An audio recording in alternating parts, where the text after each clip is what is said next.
Tonight we revisit one case that entered the permanent record of British law and has never left it. One woman, one broken lock, one judgment that reshaped how England understood the difference between a private life and a punishable one. The case of Margaret Campbell begins in the West End of London in the winter of 1959, inside a tall Georgian house where a wooden cabinet stood against a bedroom wall, and inside that cabinet sat a small stack of photographs that no locksmith had yet been paid to reach. Mayfair in those years was the quietest kind of expensive. The streets around Upper Grosvenor Street were swept before the residents woke. Rolls-Royces idled at the curb while chauffeurs read the racing pages.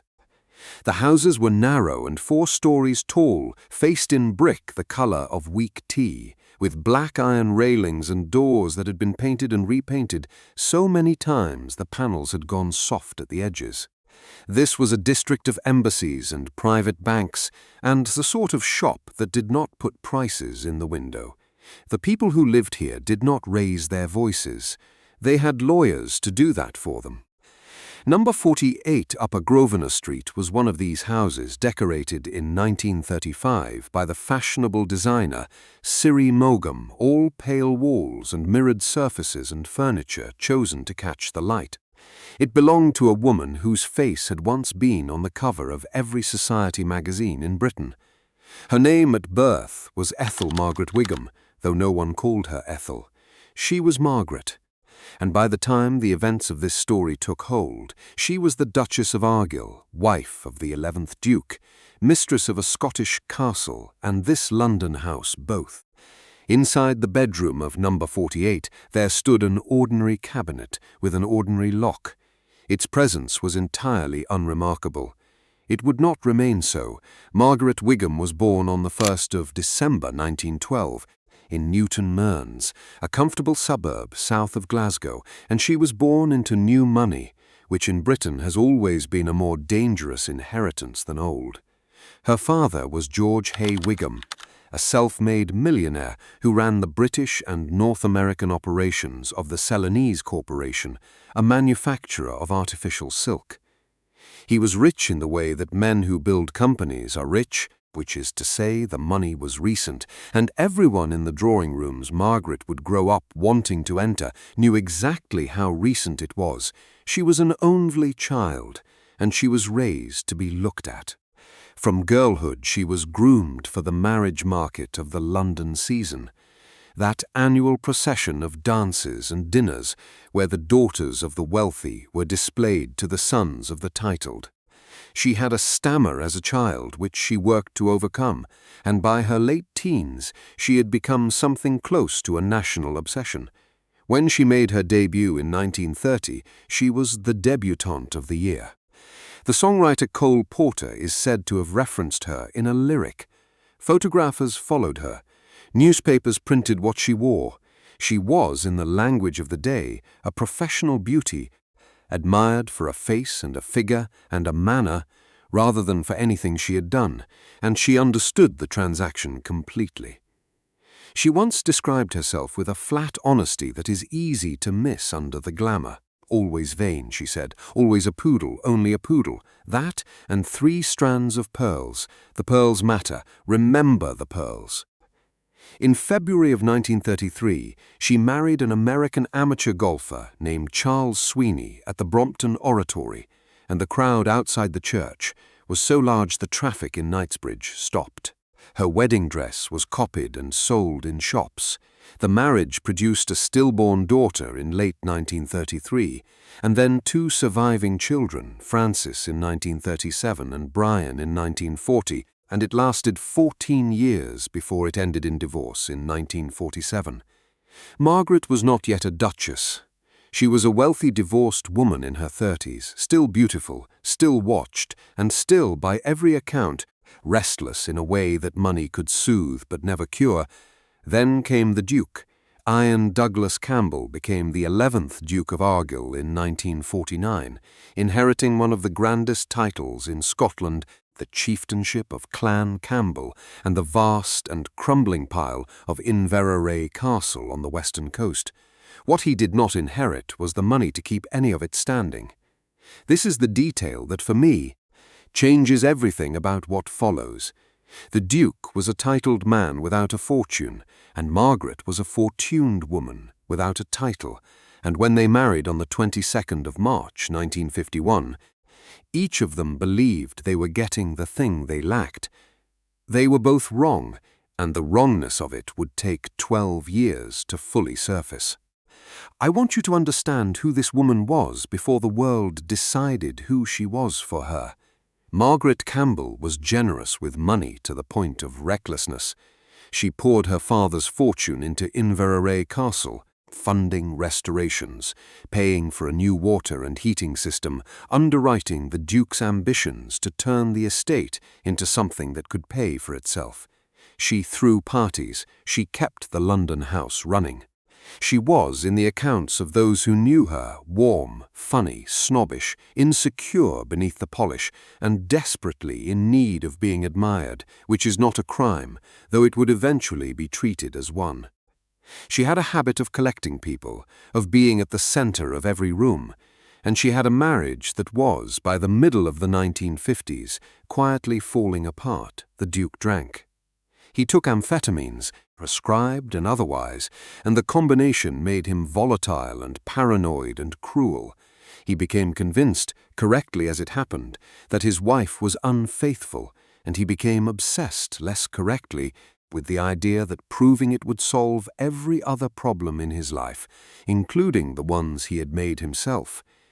He began to watch her, he began to go through her things, and in the winter that opened this story, while Margaret was away in New York, he took the step that would define both their names for the rest of the century, and long after their deaths, he hired a locksmith. The lock the locksmith opened was on a cabinet in Margaret's bedroom, and inside it the Duke found what he had been looking for, and a great deal more than he had bargained for. There were letters, there were diaries, in which Margaret had recorded her private life in her own hand, and there were photographs, Polaroid photographs, which in 1959 were a new and slightly disreputable technology precisely because they could be developed at home, with no chemist to see them, no third party to know what had been captured. In one set of images, Margaret was naked, wearing nothing at all except the 3-strand pearl necklace that was her signature, the poodle's pearls, the thing she wore in every society photograph ever taken of her. In another set, she was performing a sexual act on a man whose body was visible from the chest down, but whose face had been carefully kept out of frame. The man had no head. Not in reality, of course, but in the photographs, and in the years of speculation that followed, and in the name the case would forever be known by. The Headless Man. If you find value in stories preserved this way, in the full and careful telling, rather than the tabloid version that survives, consider liking this video and subscribing to the channel, and let me know in the comments where you are listening from. Now, back to the record. What the Duke did with those photographs is the true crime at the center of this story, though no criminal court would ever call it that. He did not confront his wife privately. He did not use them to negotiate a quiet separation. He took the contents of a locked cabinet, the most intimate record of a private life, photographs taken in confidence and never meant to leave that room, and he built a public prosecution out of them. He filed for divorce, and he made the decision that the way to win was not to end his marriage, but to end his wife completely and permanently. In the eyes of the entire country, the divorce action was heard in Scotland, in the Court of Session in Edinburgh, because the Duke's title and residence made it a Scottish matter. It ran through 1963, and it became the most sensational divorce the British public had ever been given to consume. The reason was arithmetic. In the course of the proceedings, the Duke's side produced a list of the men with whom he claimed his wife had been unfaithful. The list did not contain one name or 3 or a dozen. It contained 88 names, 88 men, some of them among the most recognizable in Britain, named in open court as the alleged lovers of a duchess. Understand what a number like 88 does to a human being in a courtroom. It does not describe a person. It converts her into a category. No jury, no judge, no newspaper reader was going to weigh 88 allegations individually and consider the evidence for each. The number was the argument. The number said, without having to prove a single instance, that this was not a woman who had strayed, but a woman who was, in her essence, uncontrollable. And that is precisely how the court came to see her. The photographs were entered into evidence. The diaries were read, Margaret's most private writing, her account of her own life, meant for no eyes but her own, was quoted aloud in a courtroom, and then reprinted in newspapers that sold in their millions. The nation was invited to sit in judgment not on what she had done, but on who she was. And the invitation was accepted with an appetite that tells you a great deal about the era. This was 1963, the year the Profumo affair broke. The year a war minister was caught lying to Parliament about a relationship with a young woman. The year the old British establishment began to look, to the public, like a nest of hypocrites. The country was hungry for the private sins of the powerful. Margaret Campbell was served up to satisfy that hunger, and the men who ran the newspapers, the men who ran the courts, the men whose own names might have appeared on lists of their own, made certain the person consumed was the woman. Consider the double standard, because it is the whole of this case. The Duke had been unfaithful too. The Duke had his own affairs, his own conduct, his own cruelty documented in the record. But the Duke was not naked in a photograph. The Duke was not the one whose diary was read aloud. When the presiding judge, Lord Wheatley, delivered his judgment, he granted the divorce, and he did not confine himself to the legal question of whether the marriage should end. He delivered a character.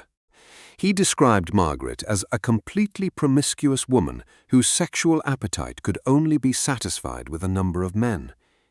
He said her attitude to the sanctity of marriage was what moderns would call enlightened, which in plain language was wholly immoral. Read those words again and notice what they are not.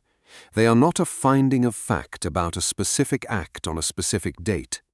They are a moral sentence passed on a woman's nature, delivered from the bench, printed in every paper, and hung around her neck for the remaining 30 years of her life. A man in a wig, empowered by the state, told the country that this woman was defined by her appetite, and the country agreed, and it never really stopped agreeing. Now I want you to sit with the mystery that kept the case alive for decades, because it reveals something about who paid and who did not. The photographs of the headless man became a national parlor game. Who was he?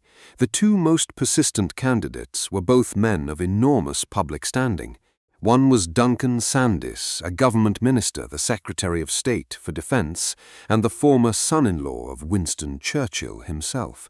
When suspicion fell on him, Sandys is said to have offered to resign from the cabinet rather than be exposed. The other candidate was the American film star Douglas Fairbanks, Jr., who denied it to the end of his life. There were theories that there were two headless men, that the government quietly commissioned a forensic examination of the photographs to determine which of its own was implicated. And here is the thing worth holding in your mind. Every one of the men in the frame kept his head, and I do not only mean in the photograph. Sandys stayed in the cabinet. Fairbanks kept his reputation. Whoever the headless man was, he was never named, never shamed, never described from a bench as a creature ruled by appetite. The one person whose head was fully visible, whose face was in every frame, whose name was on every masthead, was Margaret. She was the only participant in those photographs who was ever punished for them. The men were a mystery to be solved for entertainment. The woman was a verdict to be enforced. We are past the halfway point of this story, and this is the moment I want you to pause with me, because everything that has happened so far was the destruction. And everything that follows is the aftermath, and the aftermath is where the real cost was paid. If this account of a woman tried by the whole of her country means something to you, take a moment now to subscribe, so that the next story reaches you when it is told. Then stay with me, because Margaret Campbell lived another 30 years after the courtroom emptied, and where she ended is more devastating than where the scandal left her. The divorce was granted in 1963. Margaret lost. She lost the marriage which she had wanted to keep, and she lost something far larger, which was any possibility of being seen ever again as a full person. She kept the title by courtesy. She remained the Duchess of Argyll to the end of her life, a duchess in name, attached to a reputation in ruins.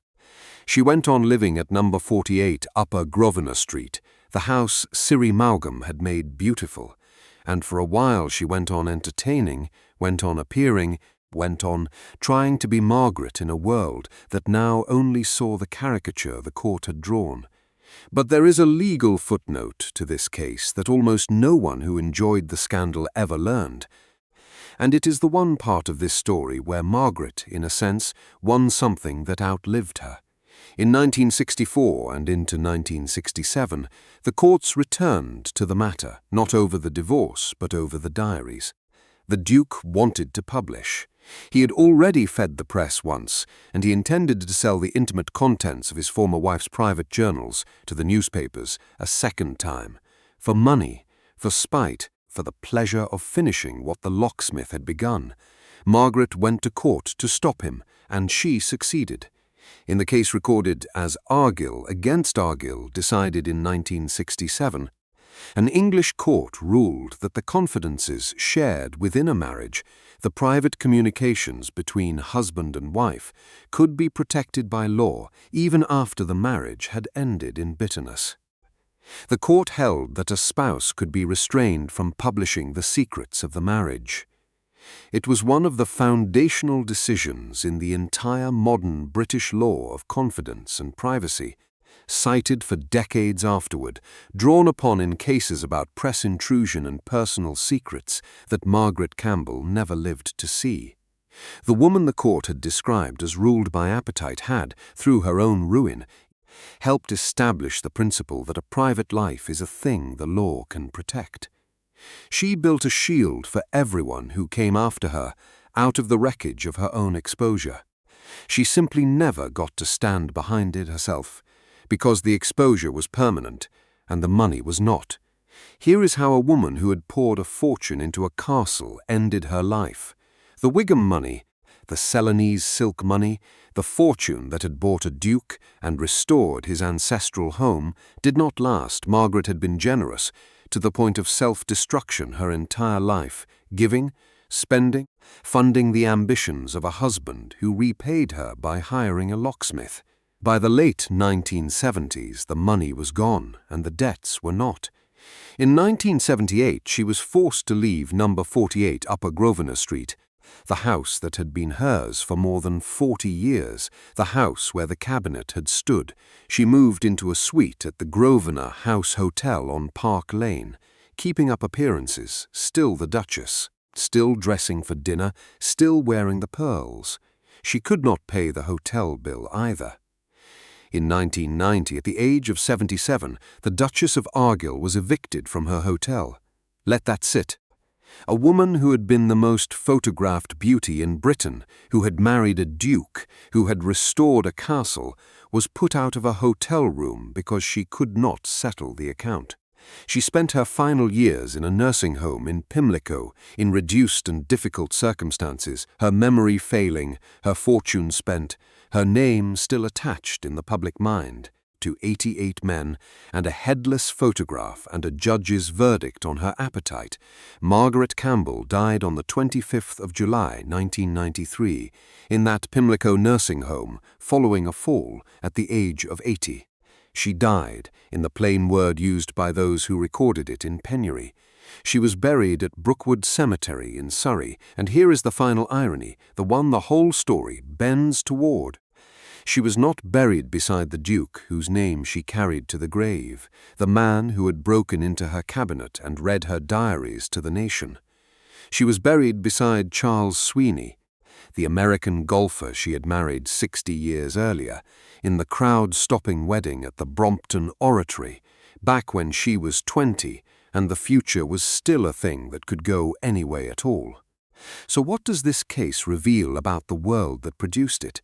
It reveals a machinery, legal and social and journalistic, built to convert a woman's private life into a public punishment, while the men in the same photographs walked free. It reveals that in 1963 the sexual conduct of a duchess was a matter for a judge to sentence from the bench, while the sexual conduct of ministers and film stars was a mystery to be enjoyed. Margaret was vain and reckless with money and unfaithful, and none of those things were secret to the people who knew her. But she was tried for something else. She was tried for being a woman who wanted and who was seen wanting, at a moment when the country needed someone to punish for the appetites of an entire class. The photographs are gone now, or locked away in private hands. The house at number 48 still stands on Upper Grosvenor Street, its facade unchanged, its residents new, and nothing on it marks what happened inside. The court record survives, the judgment survives, the precedent in Argyll against Argyll survives, quietly protecting private lives in cases that have nothing to do with a duchess and a cabinet and a locksmith. And the name survives too, though rarely the whole of it. Most people who know the story know it as the headless man or the promiscuous duchess, the phrases the era chose for her. Her name was Ethel Margaret Wigham. She was the debutante of the year in 1930, and she was the Duchess of Argyll. And she was a woman whose most private photographs were taken from a locked cabinet by the man who had promised to protect her, and used to destroy her in front of the entire country, while the men in those same photographs were never even named. One question was never answered, and it is not the one everybody asked. The question was never who the headless man was. The question is why, in a photograph that took 2 people to make, only one of them was ever put on trial. Margaret carried the answer, and the pearls and the verdict, all the way to a grave in Surrey, where she lies beside the man she married when she was 20, and still believed the watching world was on her side.